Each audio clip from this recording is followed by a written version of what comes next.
Oh world, good morning everyone sa mga ka-agri natin all over the world. Ngayong araw po ay yung gagawin natin ay yung mga malapit ng ma-harvest dito na mga 2 weeks, 1 week from now ay pwede na ma-harvest.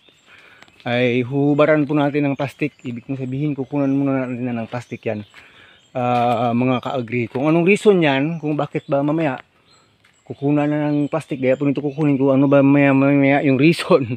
Sasabihin natin sa inyo bakit ba kinukunan ng plastic yung bunga ng ating saging. Pag pwede na siyang ma-harvest 1 week to 2 weeks from now. Hindi naman lahat gumagawa ng ganitong tricks nga ba, or teknolohiya sa pagsasaging. Pero sasabihin ko po sa inyo kung ano ba yung dahilan bakit kinukuha natin. Dati hindi naman, pero ngayon pag may time kinukuha natin. Pag hindi natin kukunin, wala naman masyadong malaking diferensya po, pero may kakaibahan lang po talaga pag nakukuha natin yung plastic dito sa bunga ng ating lakatan na pwede nang ma-harvest 1 week to 2 weeks from now. Sige po, pakita na lang natin mamaya na nakuna na halos lahat. So yun po mga kalakatan. Yung halos lahat na pwedeng ma-harvest 2 weeks from now ay kinuna na natin ng plastic mula po dito hanggang doon po sa dulo. Discuss na natin sa inyo. Discuss ba talaga? Yung kahalagahan po noon na nakita natin by experience kung bakit ba natin kinukuha yung plastic na nabaging sa bunga ng ating lakatan. Pag pwede na siyang ma-harvest 2 weeks to 1 week, mga ka-agri. Unang reason po kasi, base lang po sa ating naging experience, hindi naman 100% yon, pero base po sa ating 100% sa ating experience po. Ano ba naman ako? Pag kinuha po yung plastic, mas bumibigat po ang bunga ng saging. Yun yung hindi naman po malaki yung diferensya, pero mas bumibigat po yung bunga ng saging pag kinuha na yung plastic. At least mga 2 weeks or 1 week before po siyang ma-harvest. Kaya ino-observe po talaga natin, kasi dati hindi naman pero sabi ko, kung tamang gulang lang naman yung saging, wala naman po talagang problema.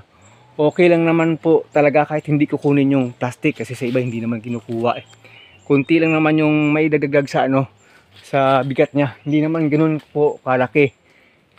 Pero pag tama yung gulang, mabigat naman talaga. Pero yun po ang isa ng nating na experience, na observe. Pangalawa po, mas tumitingkad ang pagkakulay green niya ng kanyang balat. Mas lalong magandang tingnan.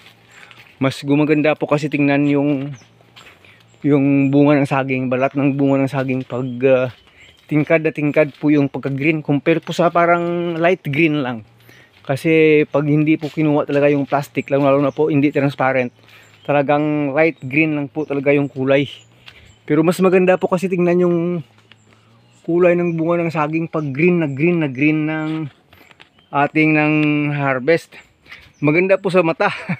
Yun po yung nakikita nating diferensya doon. Yun lang yun. Yun lang yung kaibahan, pero at least po nakakadagdag po siya sa tawag, sabi nating beauty niya, o sa kanyang parang value added siya sa kanyang itsura, sa kanyang beauty.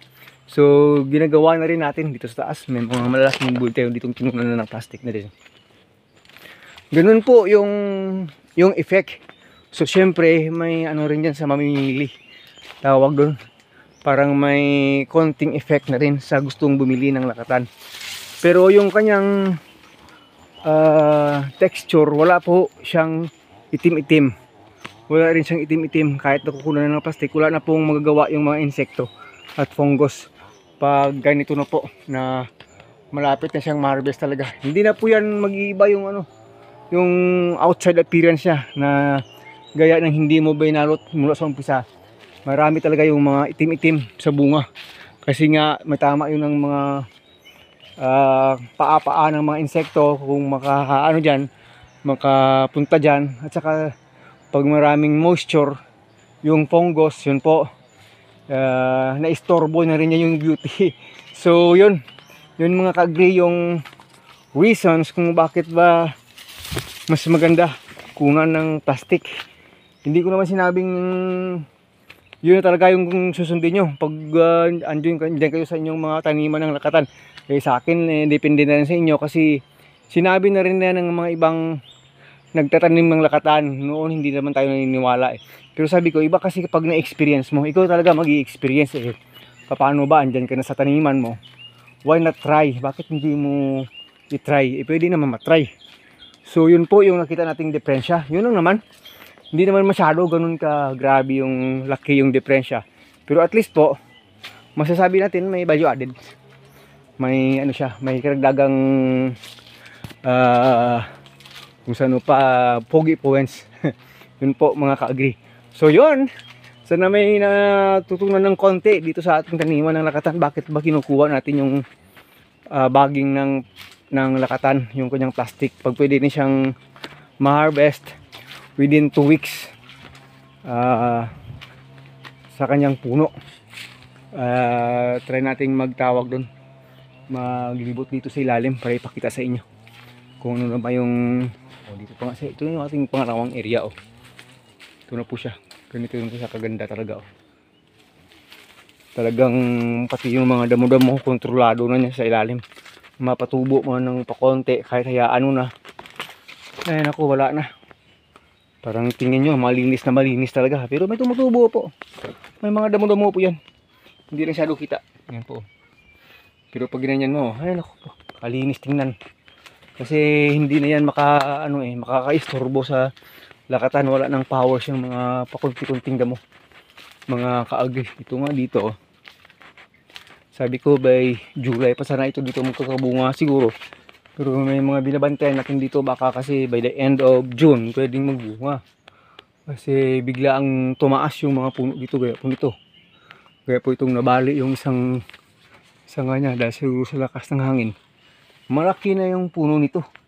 So hindi magtatagal magbubunga po siya kasi early maturing yung kanyang yung kanyang puno. Masyadong matangkad na po siya. Well, in fact po yung height niya ay pwede rin talaga magbunga, mga ganitong height po.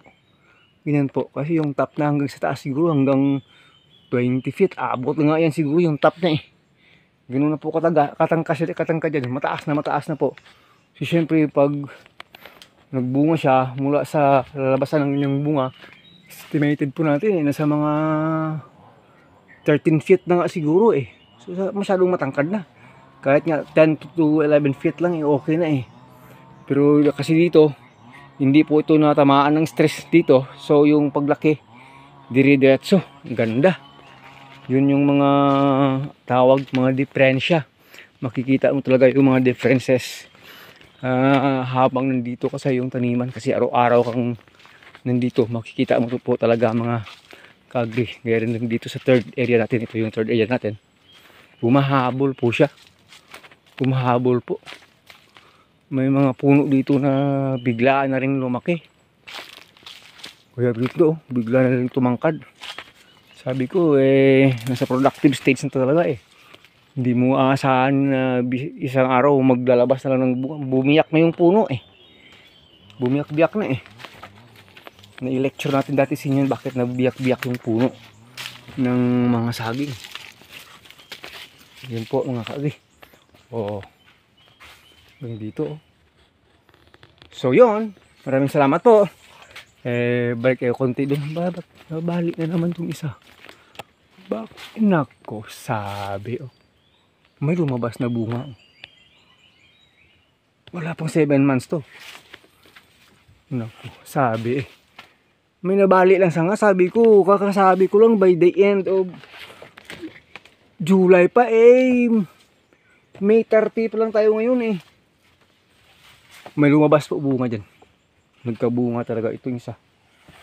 Wala pang 7 months to. Nangyari. Bunga talaga. Ayaw mo nun, lumabas na. Early. Yun po. Sabi ko, by mga 2 months from now pa lumabas tong bunga ng isa. Sabi ko magaganda naman yung mga suckers na itinanim natin dati dito. Hindi naman magugulang, mga tamang-tama sa edad. Kasi pinilit natin talaga. Pero mayroon talaga nag-early magbubunga. So ibig sabihin po hindi na haabuti ng July. Ngayong June pa lang, next week June na. Ngayon pa lang may nakita na akong ebidensya, may bunga na. Itong puno na ito, oh no. Wala pang 7 months. Oh wow. Sige po mga ka-agree, maraming salamat na lang sa inyong lahat at sa Panginoon. Ay ayaw ko pa nun, may bunga na. Yun ang naman hinihintay natin at gusto nating mapabilis eh. Kasi nga, yun, as early as we can, mas okay. Kasi pareho lang naman, eh, time element yung hinahabol natin. Kaysa magbubunga siyang papunta na ng summer, wala. May nagbunga, una pa siya, isang puno doon. Talaga happy tayo talaga. Oh, wala pang 7 months. Papasok pa lang ng 7 months eh. May bunga na yung iba doon. Yung inasahan natin dito matatangkad at malalaki yung mag-una magbubunga. Nag-iistorya pa lang tayo tungkol doon eh. Mayroon nang lumabas doon. So next week, June na. Maramang by the mid of June dito lalabas na rin yung bunga. Hindi po ano yan. Hindi po pwedeng hindi mangyari kasi naunahan na doon sa dulo nito. Hindi ganoon kalaki, hindi ganoon kataas kaya nito eh. So ito po. Hindi magtatagal. Ito. Yung mga malalaki ito. Mauuna po talaga ito. Pati itong nabalik, itong sanga na isa. Malamang next na mga ano yan, bunga na rin. Hanggang dito na lang. Yun, bakit ba kinukuha natin yung plastic pag malapit ng ma-harvest. Hanggang sa muli. God bless us all. Maraming salamat once again. And shout out everyone. To God be the glory.